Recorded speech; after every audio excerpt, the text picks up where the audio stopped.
Hey, what's going on? And welcome back to the Jersey to Vegas podcast, episode number 33. 33 is my favorite number. Why? Because of Larry Bird. So if you know who Larry Bird is, he was a basketball player back in the 70s, I guess late 70s, 80s, 90s. And, just kind of, I was a fan. And from that, 33 became like a special number to me. And that's really it. So this is a special episode. Not really. It is just a normal episode with me, and it is episode number 33. The things I'm going to talk about today is I'm off a few medications, but today is one of those, I guess you could say, battles, right? It's one of those very tough couple days. Now, when you live with bipolar, you're going to go through episodes. So you'll have your mania, which is where you kind of have a lot of energy.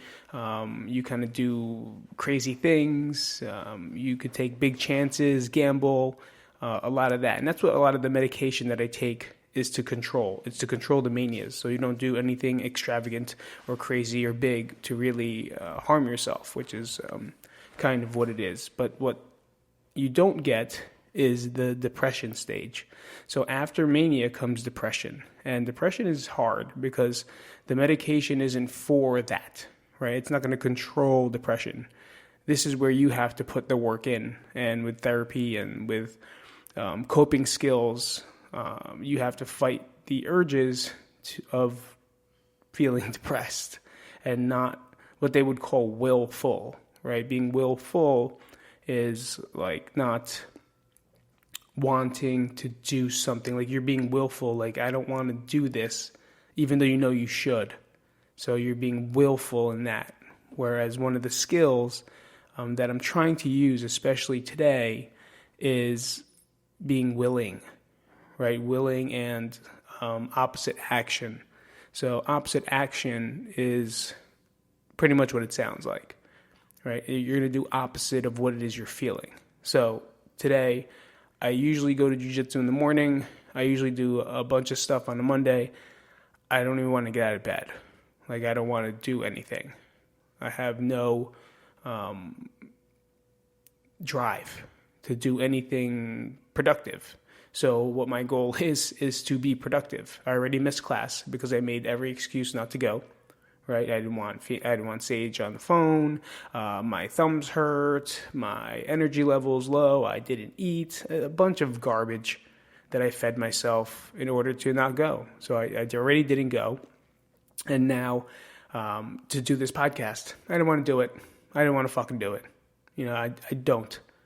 But it's a commitment that you make, and you have to make the opposite action of what it is you want to do. Like, I don't want to do it, so I have to go opposite, which means I'm going to do it. So I'm here, right? I showed up, and that's a win. Another thing that I do whenever I feel this way is I clean. Like, I always feel good when the house is clean or things are in structure and in order. Like, I'm not a very organized person per se, like on book, but I do have structure, and I do have my, I don't want to say idiosyncrasies. I just have my routines that I like to stick to. And today is a day that I don't want to stick to them. So it's a very hard fight, right? Because I want to be willful. But the fight here is to be willing to at least give it a shot. I already failed. Well, I can't say I failed, but I didn't go to practice, which maybe at the end of the day, maybe I really didn't need to. Maybe I could go tomorrow, and I just had to do the podcast, which is important. I had to clean the house, which is important. I did some school time with Sage, which is super important, reading and math, counting numbers, not really doing math, but counting numbers. What else did we do? We did some skill, like making cookies and all that stuff. So it's a lot of things are good. And I'm just trying to be productive in a day that medication is not going to help me, right? And honestly, the mania days, I kind of miss the most. I kind of miss the days of having this intense, crazy energy that no one can ever imagine unless you live it. And a crazy thought process that makes you believe that you can do anything. And that's the problem, right, with mania. The problem with mania is that you think you can do anything, which means if I'm in a bad place and I want to kill myself, I can do anything I want to do. And that's why they protect you from that phase, because that's where you'll make your most irrational decisions, because you think it's rational, or you think you can convince yourself that it makes sense. So speaking of medication, I'm only on 2 now.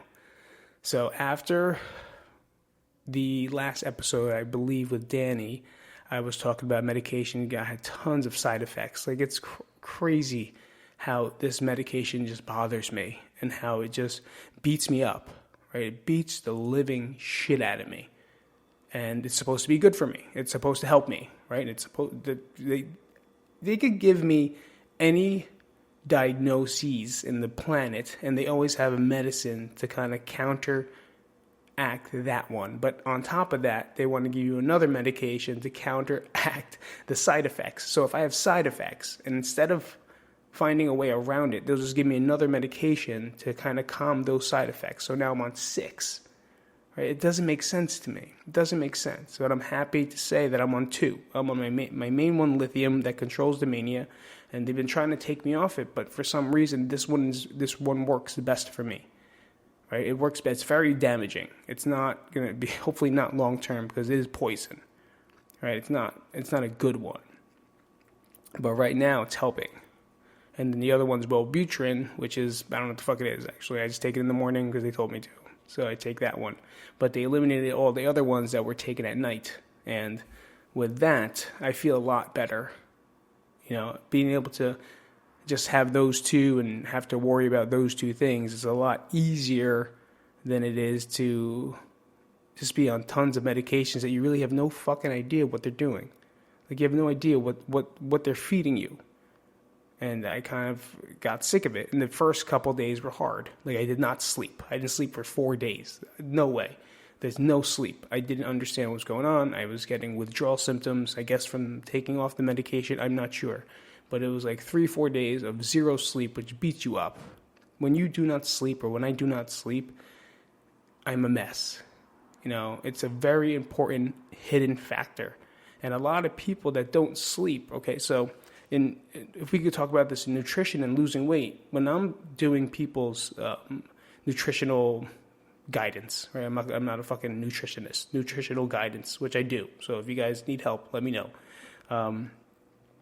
I look at their sleep. If their sleep is going down, which means they're not getting a lot of it, you'll usually see adverse effects in production and or progress. Usually they'll gain weight or stall. Because they're not getting the amount of sleep, the good quality sleep that they need. And if there's someone that isn't, like in the beginning, isn't getting quality sleep, the first thing we do is try to get them to get quality sleep. If you get quality sleep, you will see the scale move. You will see production or progress in your body move. So in a nutritional sense, if you aren't sleeping well and you're trying to lose weight, maybe not cut the calories yet. Maybe try to sleep first. Because that once those biomarkers hit, you'll start to see progress there. And then from there you can move, you know, and it's a lot of hidden knowledge that a lot of people don't know. Because once they, you know, want to lose weight, what do? They go on a diet, right? They follow the same thing they did last time, and then they'll exercise a lot more. No, it's not. That's not the equation. Everyone's different, so everyone's body will respond a little bit differently, you know, especially me, myself. Right now, I'm at a lower calorie count. Because I'm aggressively doing it, because I've been in such a high calorie count for so long, and I'm on tons of medication, which holds a lot of the weight.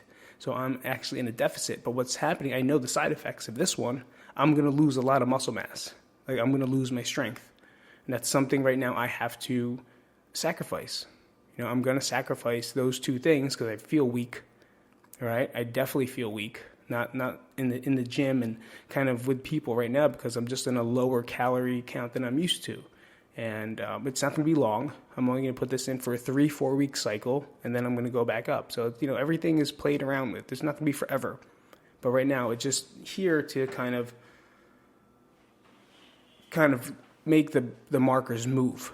You know, I need it to move. So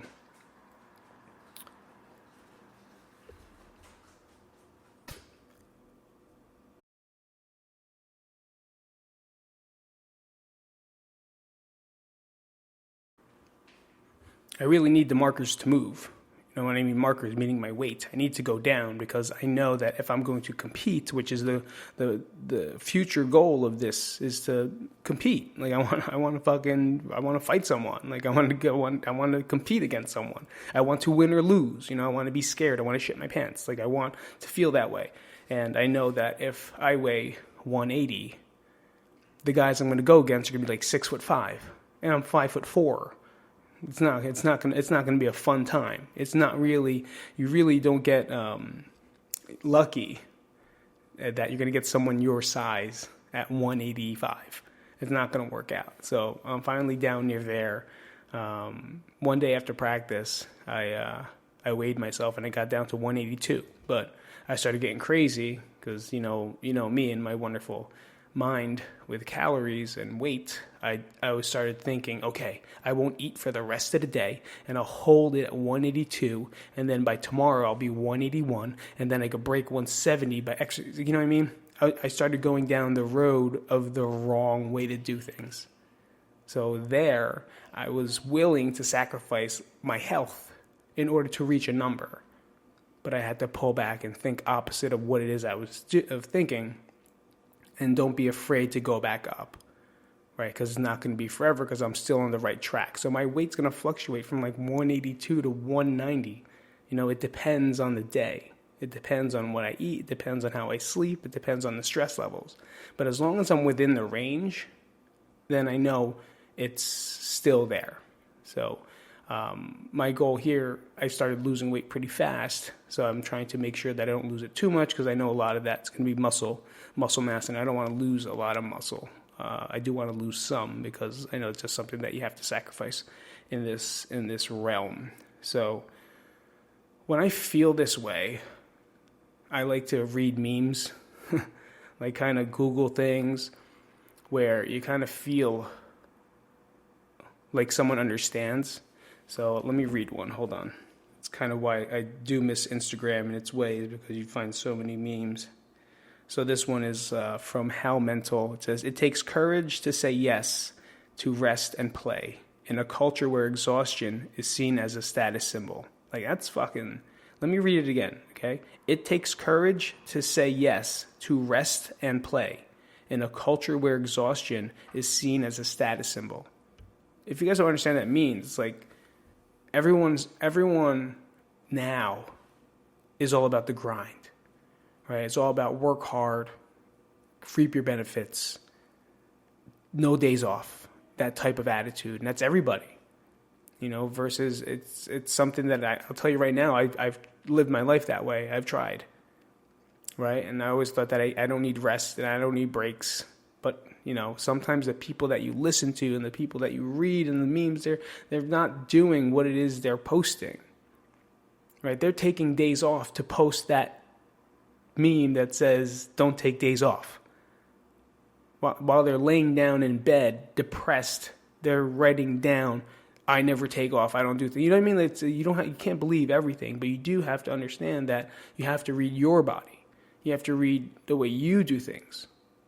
If you're fucking stressed out, panned out, you feel like shit, and you feel like you have to do something hard and hustle, you're just pushing your body to a different way versus give it a fucking day, rest and play, and then get back to it the next day. That was a lot of rhyming. That was way too much rhyming for me. But it's things like that where you have to think that rest is good, right? Sleep is good. Playing is great. And, you know, the whole hustle generation or the whole grinding culture is wrong. There's no longevity in that. You're going to burn out. You're going to fall on your face. I'm not saying you don't work hard. I'm not going to say you got to sacrifice. You can't sacrifice. No, you do.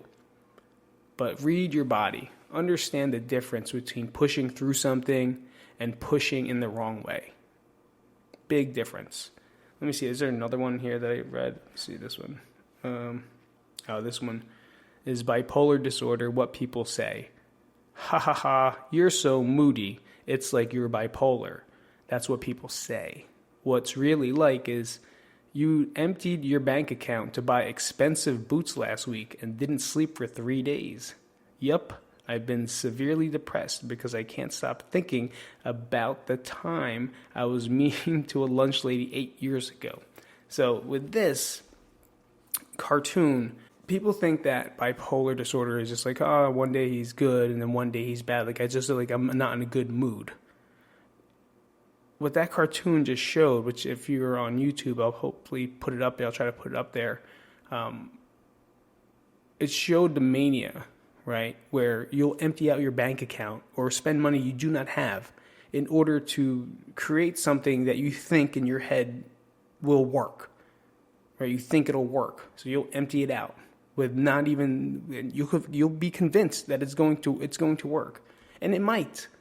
But that's the gambling chance that you're going to take, right? And then now the other side of the cartoon says he was depressed because he's thinking about something 8 years ago when he made fun of a lunch lady. I think about things from like grammar school that make me feel guilty, and I think about it all day long, whereas people wouldn't even understand why. I'll think about something that's not even real. It's not even real. And it'll put me in such a bad mood that I won't want to do anything. And I will not be able to stop thinking about it. And that's what they call ruminating. I'll keep ruminating on the thought. So I'll have to use different skills to kind of snap myself out of it. And, seeing that cartoon made me laugh because no one understands that, right? No one understands that, but these people that make those cartoons or memes, they kind of get it. And it makes me feel comforting. And where when I do get lost, that I don't feel so bad, Like I said, I don't know where this is going. I just want to show you how I cope with a lot of this bipolar fun. I hate saying bipolar because I hate labeling, but this is what it is, right? It is what it is. And for people that have it, hopefully it helps you cope with what it is you're going through. What did I write here? I miss home. I really do. I miss New Jersey, and not landing, not wanting to think of the present. These are the tough days. Yeah, I really miss home. It feels like Groundhog's Day, and I tell Nat this all the time, that it feels like the same day over and over again. But at least over there, if it was the same day over and over again, I could get out and do something different, and meet up with someone and talk to them, or have a drink, or work out, or do something, go for a walk. Here I don't got that. As much as I go to the gym, I'm not there making friends. Like, I'm acquaintances. I'm not going to later out on a weekend. I'm not going to hang out. All right, I'm going to stay home with my kids. Like, I'm not, it's just kind of the way it is. So it's hard that way, that I fucking miss people a lot. It's, it kind of beats me up, and it makes me want to quit. Makes me want to just leave this place, go back, and just start over. It's really days like this that are the toughest, and I wrote that. These are the toughest, because not only are you in that depressive mode, but now you have nothing else to kind of get your mind off things.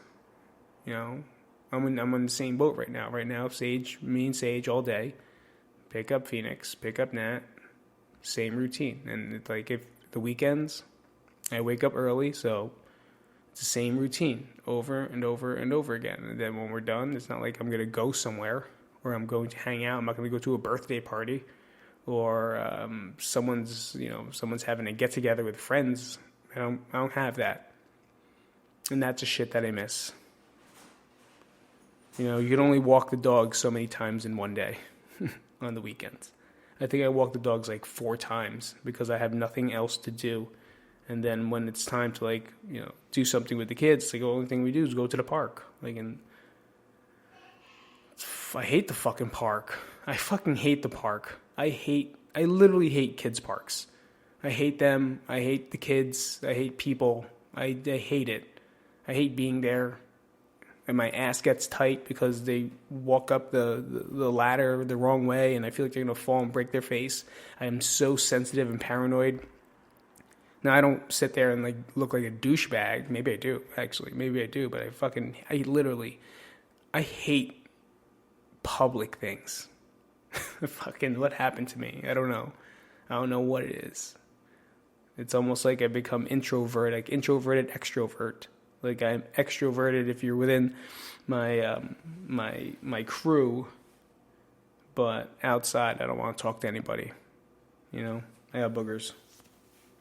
I'm gonna wipe it on my sleeve. I'm gonna wipe my boogers on my sleeve. Who gives a shit? No one cares. People think I have mood swings. Yeah, that's true. People do think I have mood swings. So that's kind of what I wrote about this time around, because it's almost going to be a year, right? June 6th will be a year. So it's coming up, and I can't believe it's almost that time. And then with that time, in June or June 6th, we're going to have a new house. You know, that's like a commitment. So I really am not leaving. That's kind of the thing where I'm stuck. That's where I feel like I'm stuck. Because I'm here doing what I can, trying to live in the present day. And, you know, my kids are fucking lucky. You know, I'm around. They're fucking lucky. I'm fucking lucky to be around them. You know, but there's a little piece where sometimes you just need to go out and be with your friends. That's Sage right now screaming.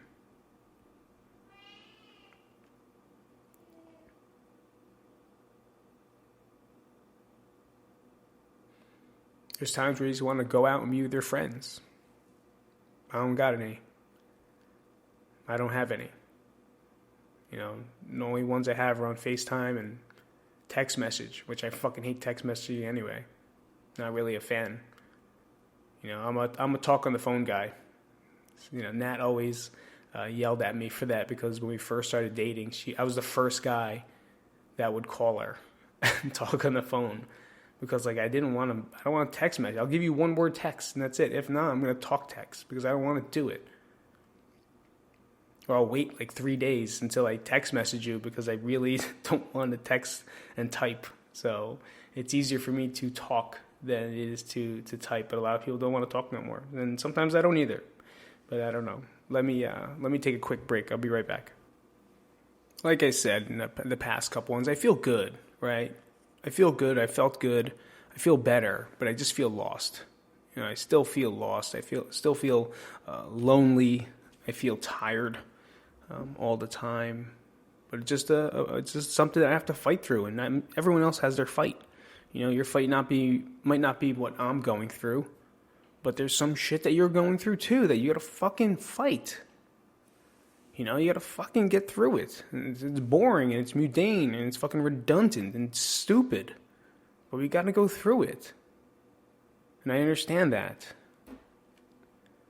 That you're not gonna get what you fucking want sometimes. You're not. You're gonna work towards it. You know, and that's called losing. It's part of fucking life. It's part of competition. Life is fucking tough. And we're gonna lose. You know, but it doesn't mean we stop. It doesn't mean we quit.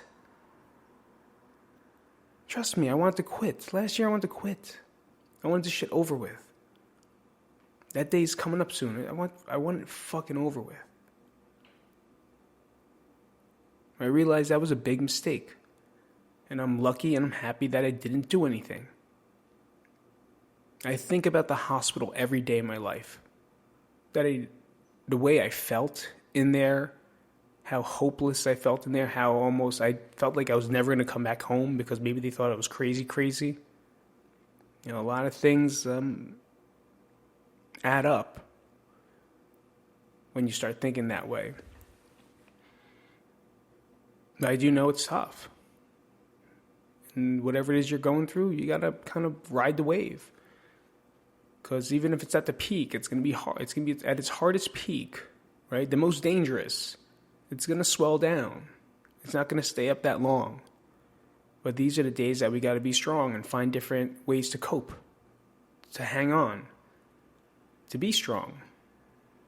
I don't know what that is for you, but you got to figure it out. For me, I kind of find my ways to do it. I clean. I read things. I get outside. I do what I can. I cry. I cry most of the time. Because that's the only thing that makes me release emotion. Or at least the emotion that I have.